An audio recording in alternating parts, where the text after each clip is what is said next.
today we will cover the Qur'an, the Prophet Muhammad the Qur'an. This is the month of Rabiul Awwal, we need to know. Number one, the relationship between the Prophet Muhammad and the Qur'an can be compared to the relationship between the body and the soul or the heart. You cannot think of the heart without the body, and the body without the heart. You cannot think one without the other. Exactly the relationship between the Prophet Muhammad and the Quran was like this. He was a living embodiment of the Quran.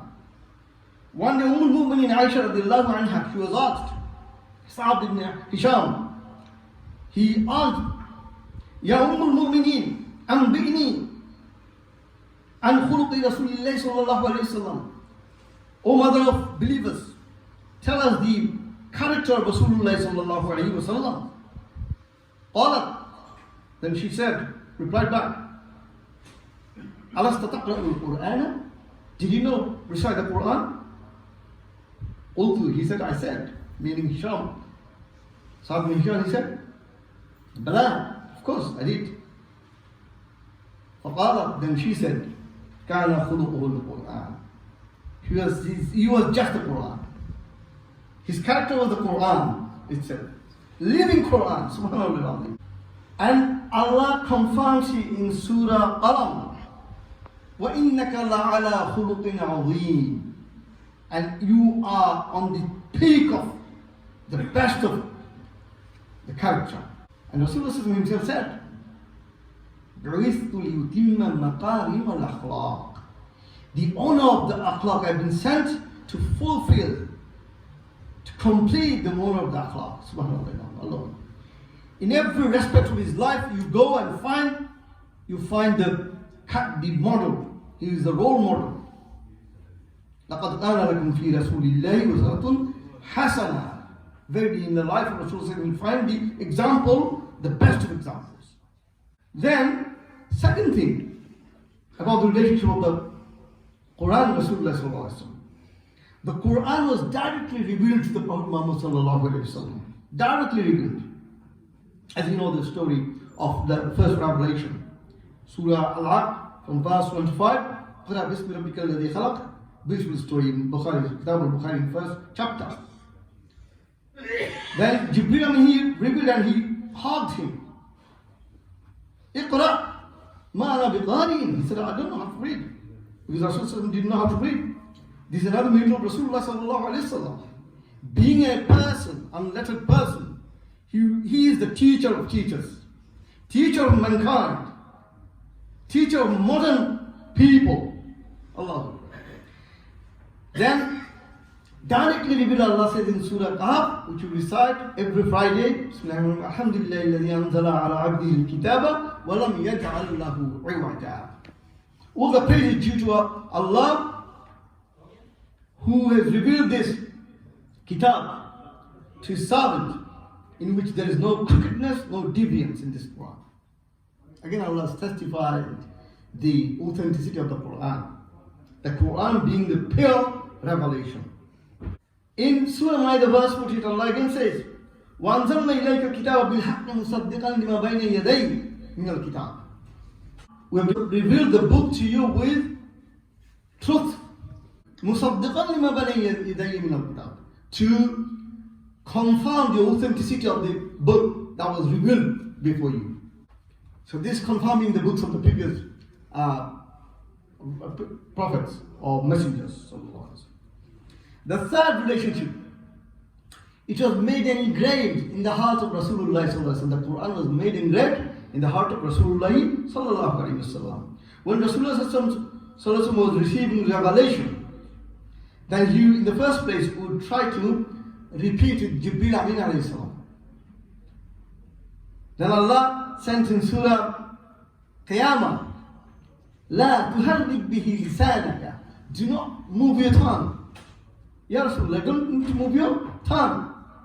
لِتَعْجَلَ بِهِ. You don't need to rush. Rasulullah would rush and he would, because a kind of emotion, a love. Revelation is a kind of love from Allah subhanahu wa ta'ala to his beloved Messenger sallallahu alaihi wasallam. And when he would receive that, he would try to receive. When you wait for a guest or some kind of gift from your guest, what would you do? You try to, you can't wait. Exactly, he would do like this. He would recite with Jibreel. Allah said, you don't need to recite. La tuharrik bihi lisanaka. Do not move your tongue. Lita'jala bihi, and don't rush. Inna alayna jam'ahu wa qur'ana. We will collect it, gather it in your heart.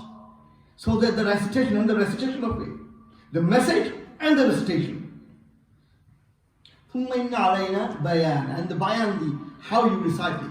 And how the wordings, how the logs will come, everything will be recorded, everything will be engraved in your heart. Subhanallah. So this is the relationship of Rasulullah with the Quran and also the miracle. Number 4 is his name and fame and his mentions have been placed in the highest rank of the human history, the wisest people, the best people, best of best in the history of humankind. Perhaps you've heard the name of Michael H. Hart, who had a collection, an American theologist and American historian. In 1978, he had, through his decades of efforts and researches, collected 100 people of human history, where he ranked all people. He studied day and night, and he tried to find a person who can be both in both sections, leading the society in spiritually and also in political way. And he found that I found only one person who has reached the peak of the criteria, and that was Prophet Muhammad sallallahu alaihi wasallam. He was the leader of leaders. He was the best political leader, and he was the best spiritual leader. The 100, the ranking of the most influential persons in human history. And guess what? He was the only person. He's the only person, only leader, only spiritual leader who was in front of his companions and for his people, followers, like an open book. Every single action of his life, every single gesture of his life, his intimacy with his wives, his going and moving with his people, how he would eat, every single thing was recorded. Can you find a person whose word, every single word was recorded? Has been recorded. You can't find a person in human history. It was our beloved Prophet Muhammad sallallahu alaihi wasallam. Last but not least, the Quran was the first of his 2 pieces of legacy. He had 2 pieces of legacy left behind for his ummah. He said, "Taraktu fikum amra'in." I'm leaving 2 legacies, 2 commands for you. "Lam tadillu ma tamassaktum bihima." You won't be deviated. You won't go astray once you grab them. Kitabullah, the Kitab of Allah, the Book of Allah, wa Sunnat Nabi, and his Prophet's Sunnah. Are we actually grabbing his legacy? There's a problem. If you could grab the legacy of Muhammad, if you follow in the footsteps of Rasulullah, would be deviated anymore.